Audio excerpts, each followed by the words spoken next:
What's going on, everybody? Welcome back. I've got a very special guest. Shelby has already been on our podcast, but I wanted to bring her back on so she could really just talk about how important sleep is. Now, Shelby helps people with their daily walk, how to have better habits, how to improve themselves.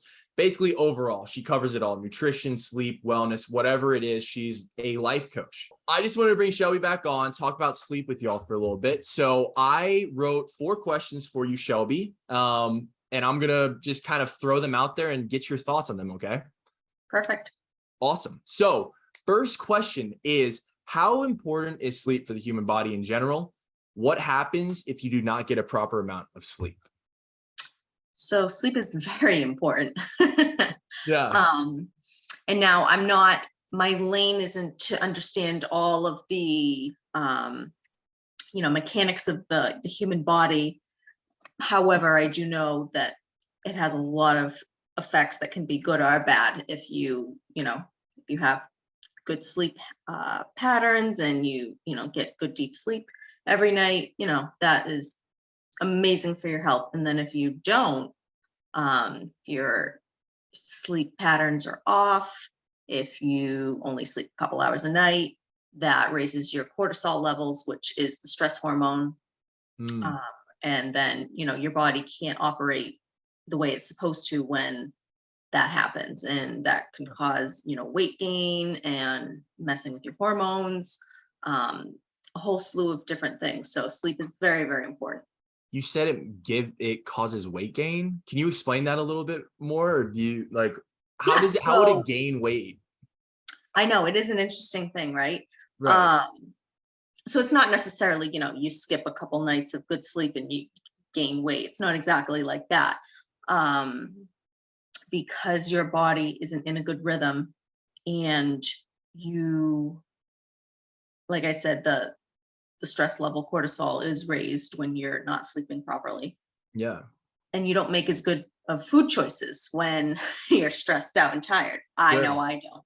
The past couple of weeks, I've had, my schedule's just been like booked solid, and I've been really busy. I've had late nights, and my eating decisions are not as good when I'm really tired, because my body is it's stressed. And I'm also, I feel too tired to cook a healthy meal. You're like, oh, I'm just going to eat what's in front of me. Mm-hmm. So that's a big part of it. It's kind of like a snowball effect. Would you? Oh, absolutely. Yeah. In your life. Got absolutely. You.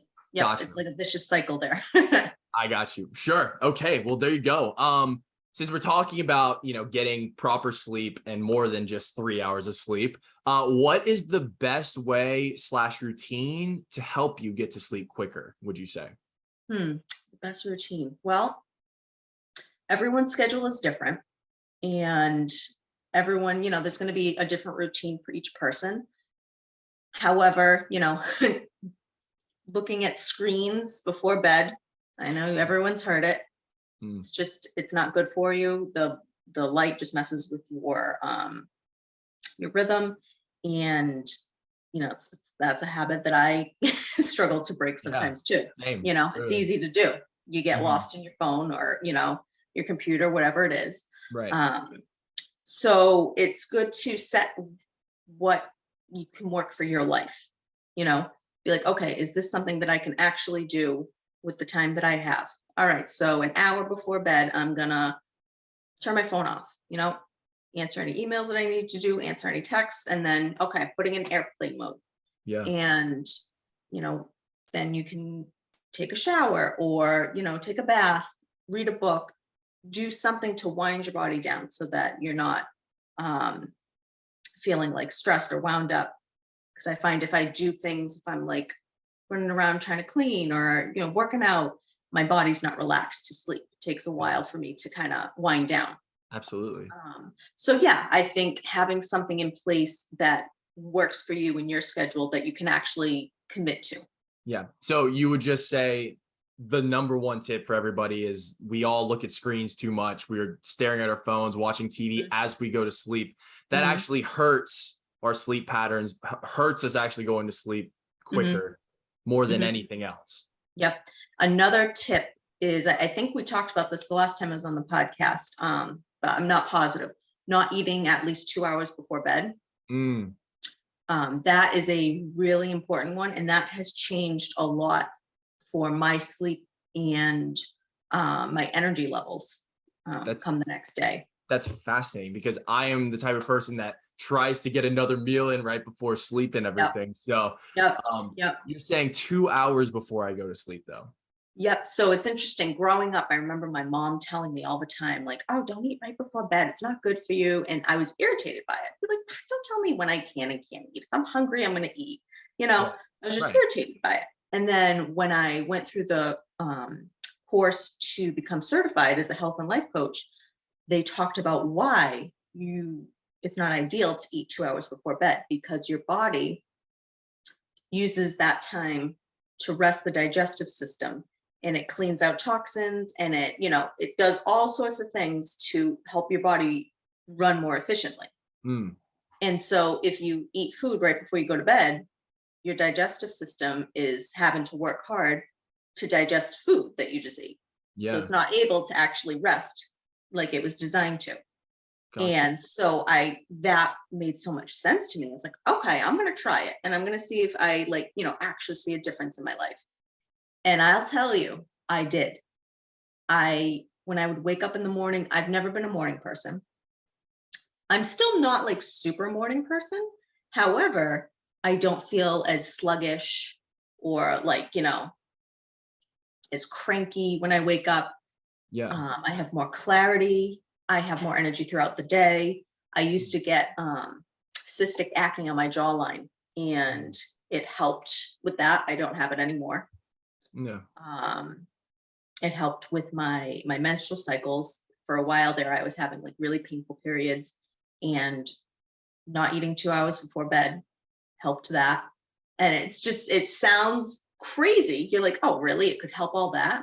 It does, because I've seen it in my life, Yeah. I mean, would So you yeah, that's say very important. when you went through that process yourself? I do find that I feel like I'm ready for a good breakfast in the morning. Yeah. And I will say it causes you to be more intentional, because I don't like falling asleep when I'm starving. No one likes to lay there with their stomach grumbling. Right.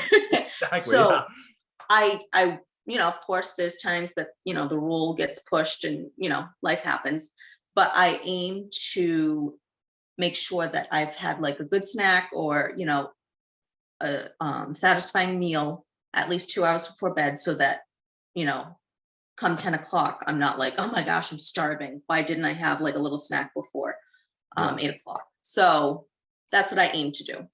I got you. That I didn't even think about that when you're talking about like it really helps your digestive system and like I'm assuming your gut health as well and everything. Yep. Like that's something that you don't really think about as Mhm. you're munching throughout the day. Like, yeah, Right. you absolutely, your body needs a rest. And if you eat something right before, you Right. lose that. Your body's still working as you're trying to sleep. So that's fascinating. That's a huge tip that I know everybody would really like. Mhm. My next question is, what do you think is more important? Having the same sleep schedule or same sleep pattern, so going to bed and waking up at the same times, Mhm. or just sleeping more hours but not in a consistent time? Hmm. That's a very interesting question. And I think in an ideal world, we would all go to bed at, 10 p.m. and wake up at 6 a.m. For sure. We don't live in that ideal world. And so that's a part of what I do, is helping people to have sustainable habit changes for real life. Yeah. And that's not always real life. For instance, my brother, he recently became a police officer, and he works some overnight shifts. And so, you know, that's part of his job. That's something he has to do. And so, of course, he can't go to bed at 10 o'clock every night and get up at 6 a.m. Like, that's just not possible at all times. Mhm. So I think my point of view is doing the best with what you have. Okay. And, if you work overnight shifts and you have to get in the sleep when you can, then do that. If you have a schedule where you can plan to, have consistency, plan for that. Mm. so for me, it's more of like, what's realistic for your life that you can actually do so that you're not stressing yourself out, because that's also not healthy. Yeah, Stress absolutely. out, like, oh my gosh, I'm not going to be able to get to bed by this time. And so like my sleep's going to be all messed up. Well, then, that's Right. You wouldn't go to sleep because you're stressing out about right, sleep. right. Yeah, exactly. Yeah. Okay. So does that mean that you're like a firm believer in taking naps throughout the day? Like if you could get a solid one, like, I do love a good nap, I will say. okay, awesome. If Yeah, I've same. had like a late night and I'm dragging and I have an opportunity to take like a 30-40 minute nap, Yeah. I love that.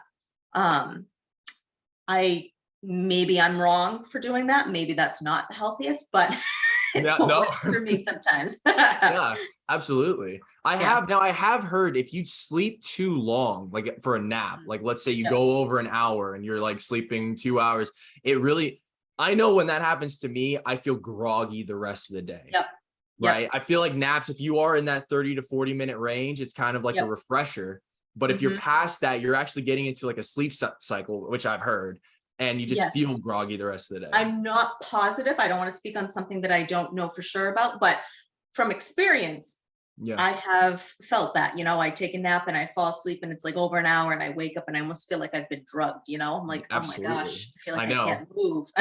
Yeah. It's like, did somebody put something in my water? Like what's Exactly. going on? Yeah, that's what you feel like. Yeah, absolutely. So that's awesome. My final question for everybody listening is, what is your number one tip for people listening to this? You may have already answered this, for them to get a proper amount of rest. One tip. Oh goodness. Okay. Number one tip. The eating one is like, I really push that one for people because it's like helped me so much in my with my health. And I don't know if it necessarily helped my sleeping as it is, but the benefits that I've had in my health outside of that have been incredible. But sleep itself, I think working on getting the amount of sleep that you are supposed to, like, some people can function on a little bit less sleep. But you should be aiming for like 8 hours. So I think making sure that you are getting as close to that as possible, because when your sleep is off, everything else is off. That's so huge. Well, Shelby, thank you so much for coming back on. Is there any way, if you want to let people that are watching this, how they can get in touch with you, get some life coaching, whatever that may be, you can like go ahead and tell them how they can get in contact with you now. Absolutely. Thank you. So you can go to my website, which is balancewithcoachshelby.com. And I also have Instagram. That's Shelby Normandin. So you guys can find me on there and send me a message, shoot me an email, and I'd love to talk to you guys. I'm really passionate about helping people attain better health, better longevity, more energy. It's just something that I really love doing. So thank you so much for having me, Zach. Awesome. Yeah. Thank you again, Shelby. You have blessed us all, for real.